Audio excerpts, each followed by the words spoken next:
love you.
Burp ka. Mag-burp yan.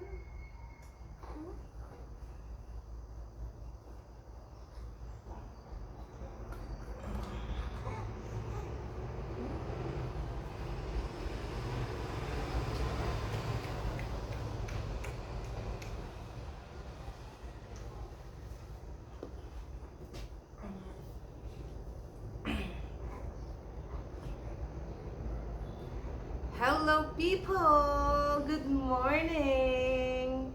Good morning, good morning! Ayan. Magja-jacket ako kasi medyo malamig and 3/4 itong aking suot. So, by the way guys, today is, ano ba ngayon? Monday. So, lalabas kami ni Khalid. Maaga pa. Magna-9 pa lang ng umaga. Kasi, bibili ako ng ano niya, diaper, ng pacifier. Bibili na ako ng pacifier. Kasi guys, sa gabi, ginagawa na nitong pacifier ng aking dudong. And alam niyo yun, sobrang sakit na kasi talagang binababad niya yung bibig niya, and minsan nagagalit din siya. So ayun, nagagalit siya sa ano niya sa thumb niya pag nagsasak siya. So I think kailangan na ng pacifier talaga. So ayun, bibuilding kami ng milk ni Khalid, and i-check ko sa pharmacy kung anong pwedeng mabili. Tapos pala dadaan ako ng posto or yung hospital malapit dito sa amin. Kasi guys, yung second appointment ni Khalid is April 22. And meron pala kaming appointment ng aking asawa sa Police Federal that time. Kasama kami. So, ipapamove ko yung appointment niya. Baka ipagawa ko na lang na April 30 kasabay na kanyang vaccination. So, ayun. And, alam nyo ba guys, nag-email sa akin ang Kuheyos. And, grabe, ang email nila sa akin is napalitan daw ng serial number. Pinalitan daw nila yung serial number. Wait, babasahin ko sa inyo. Sobrang nakakawala ng tiwala sa kanila. Kasi guys, every time na pupunta ako dun, palagi nilang sinasabi sa akin. Yung unang sabi sa akin, 15 to 18 days daw bago dumating ng Pinas. And then, nung sunod na punta ko dun is 3 30 days daw. Pumupunta ako doon guys kasi every time na pumupunta ako doon, humihingi ako ng contact number nila or WhatsApp para hindi ko na kailangan pumunta personal doon para i-follow up. Pero wala silang maibigay sa akin. Kailangan daw pumunta ako doon para mag-follow up. So yun yung the third times na punta ko doon is yun nga 30 days daw. Tapos yung sunod na punta ko doon is magwa 1.5 month na, which is nakita nyo nga sa vlog natin. Wala silang may ano sa akin, may sagot sa akin kasi hindi daw nila matutrack yung documents ko kapag wala na daw sa Brazil. Yun ang sabi sa akin. So waiting daw ako ng 1 week and then nag-send na din nga kami ng complaint sa main office about dun nga sa documents ko kung nasaan na para matrack nila. And ayun, nag-email sila sa akin. Ang sabi nila sa akin to, babasahin ko sa inyo ha. Saan ba yun? I-translate ko lang ng English. Kagrabe guys, no? Kasi more than, mag-aano na siya, mag 2 months na siya. After 6 days, 2 months na siya. So ito ang sabi. Dear customer, according to the posting unit, there was a change of labels with label blah blah blah being replaced by label blah blah blah. So pinalitan nila yung label ng aking documents, yung parang reference number. We inform you that due to an operational failure in Correios postage system, the object was returned to the sender. In view of this, we will be processing the refund of postal price paid. We clarify that payment will be made within a period of up to 30 days, counting from confirmation of the order's origin. Oh, why? Yung sinasabi ko sa inyo guys, nagsasak siya ng thumb niya and magagalit na lang siya. So, ito try kong pacifier. So, ang binayaran ko doon is 27 hiyas lang and up to 30 days daw bago pa ma-refund. Ang laki ng nagastos ko na sa Uber guys. Sobrang laki na. Grabe yung yung ni-reply ko sa kanila na email. Talagang nag-complain ako ng bonggang-bongga. And ayun, wala. Hindi may send yung aking paper. Ibabalik. Sabi ko sa kanila, make sure na kapag pumunta ako dyan sa Correios is ready na talaga yung paper ko. Hindi yung pababalikin niyo ulit ako. So, ayun. Grabe. Papadala na lang natin ulit through DHL. Yun ang pagkakamali ko guys. Nang hinayang ako sa pagpapadala. Sana pala DHL na lang.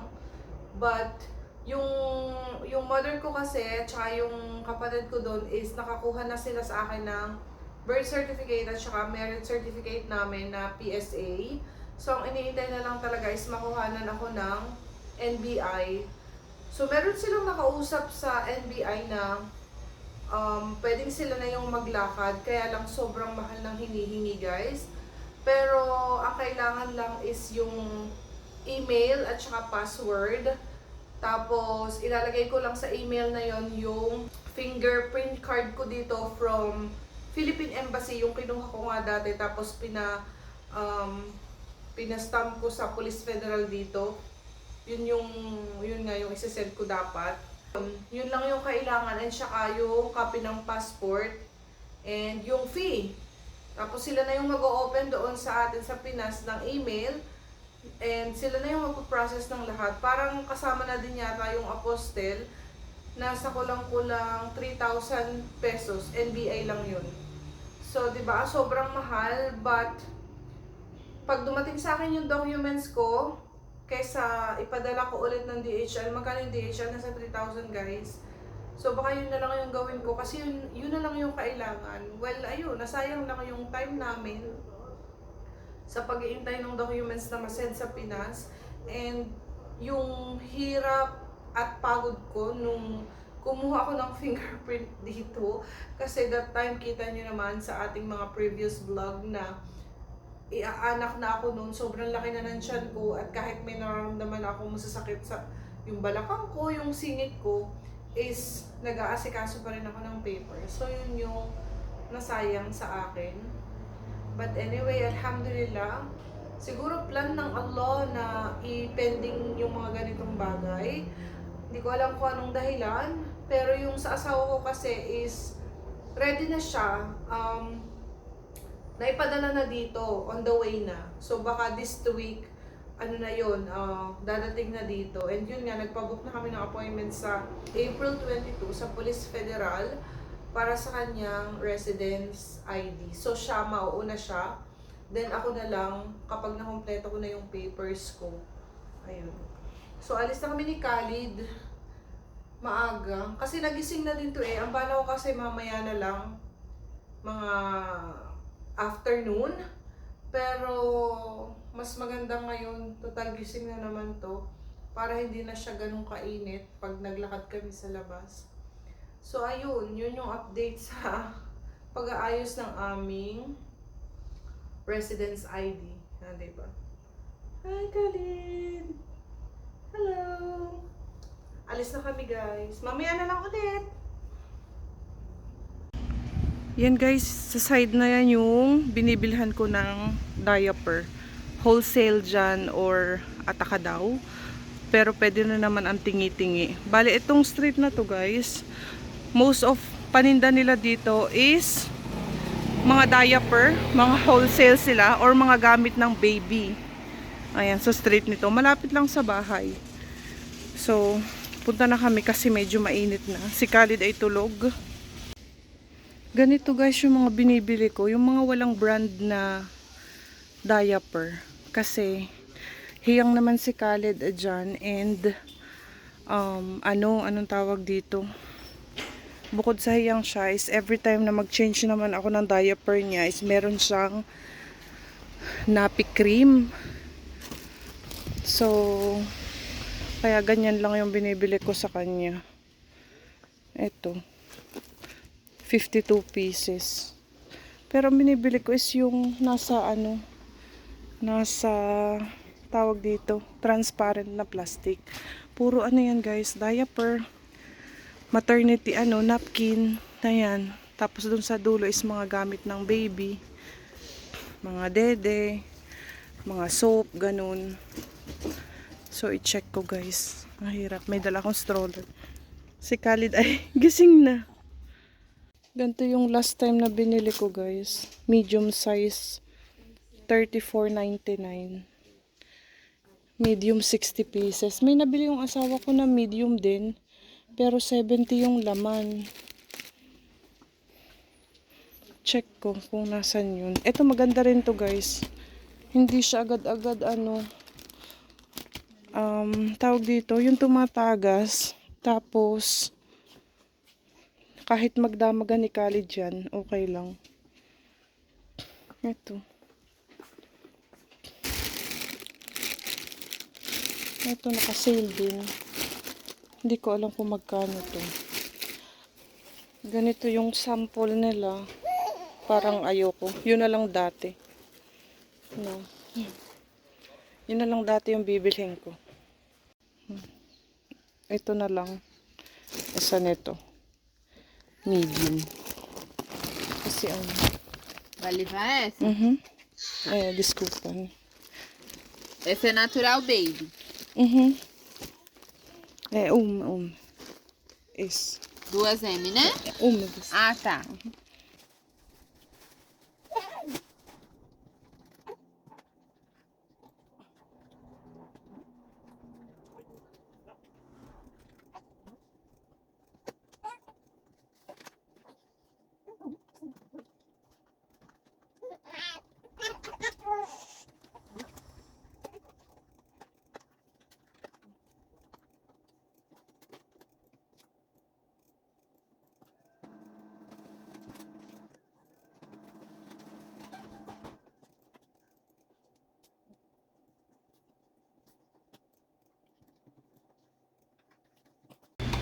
Sa daan guys, may nakita akong bilihan ng mga used na gamit. Kaya lang wala silang gas range. Ref lang ang nakita ko. At saka washing machine. Ayan, 1,200. Ito 2,300. Ang ganda nito. Tapos 1,400. Pero ano, Tem muita calçada. ito yung ano, yung Fogaw. Ay, yung Fogaw, yung washing machine. Doon madami pa sa loob. Kaya lang kailangan ko is Fogaw or gas range kasi nakabili na kami ng ref. 100 ano lang guys, 150 lang. Lumang-lumang style na pero at least gumagana siya. Wala pa kaming pambili ng gantong kalaking pera sa ngayon. May nakita pa akong isa pang bilihan ng mga used na gamit. Eto, meron ako nakita dito eto, yung Fogaw. Pero walang tao. Ang mahal ng washing, 1,700. Walang tao. Baka nandito sa kabila. I-check ko kung magkano yung gas range.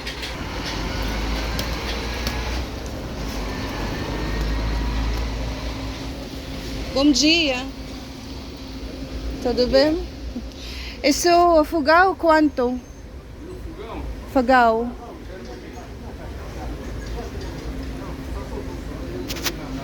Por enquanto ainda não. El Fogaw. Ainda não, por enquanto só Ainda depois não? que- Wala na. Tem que testar ele. Testar ele todinho, então vou limpar. Só lá pro final da tarde ainda. Tá bem? Tá bom. Mas vai ficar uns 380 mais ou menos. Quanto? Uns 380 vai ficar. 300? E 80. E tem aquele dali também, ó. Aquele dali é mais baixo. Ele vai ficar uns 350 mais ou menos. Tá bem? Tá bom. Obrigado. Nada. Bom dia. Bom dia. Bahay na kami, guys. Tulog si Khalid. Yun, magising. Biglang nawala ng kuryente. First time. Ito guys yung binibili ko pala na diaper para kay Khalid. Mura lang to. Around 35 hiyas. Tapos 60 pieces na siya. Medium. Maganda to guys. Ano siya? Nagtatagal ba kay Khalid? Tapos dumaan lang ako sa pharmacy kasi meron akong ticket o parang voucher worth 60 hiyas. So, nag-ask ako sa friend ko kay Honey kung meron siyang kailangan na bilhin sa pharmacy para change na lang kami, para meron akong extra cash. Kasi alam niyo naman guys na wala akong work. So, kailangan ko lagi ng extra na cash. So, ayan. Nagpabili lang siya ng ito, mga medicine. Ito siya. Worth, ano to, 73.27. So, nagdagdag na lang ako ng kulang-kulang 14 hiyas. So, dadalhin ko to on Sunday, pagpunta ko sa kanila. Tapos, bumili ako ng isa lang lata ng gatas ni Khalid, Aptamil 1. Ito sa ano ko to, sa pharmacy ko to binili din, pero pera ng asawa ko.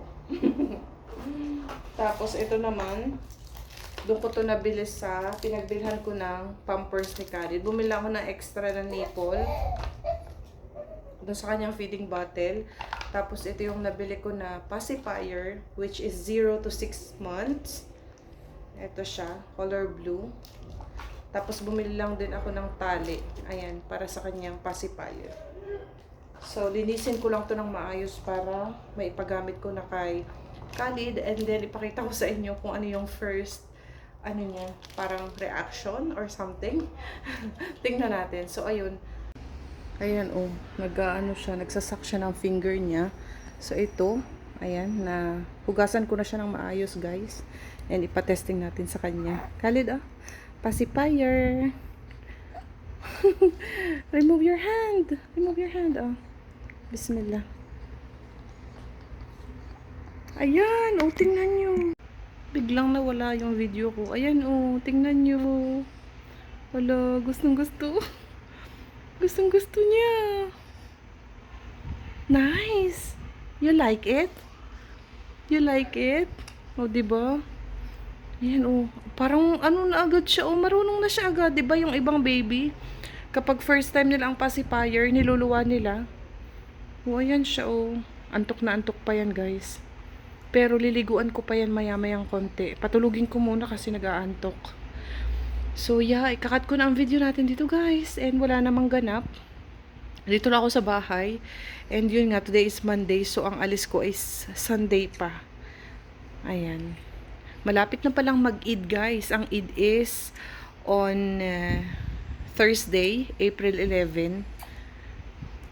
April 11 ba or April 10? Basta maalin doon sa dalawa. Parang April 10 yata, oo. Ayan. So, matatapos na ang Ramadan. And, yeah. I'll see you on my next one, guys. Bye-bye!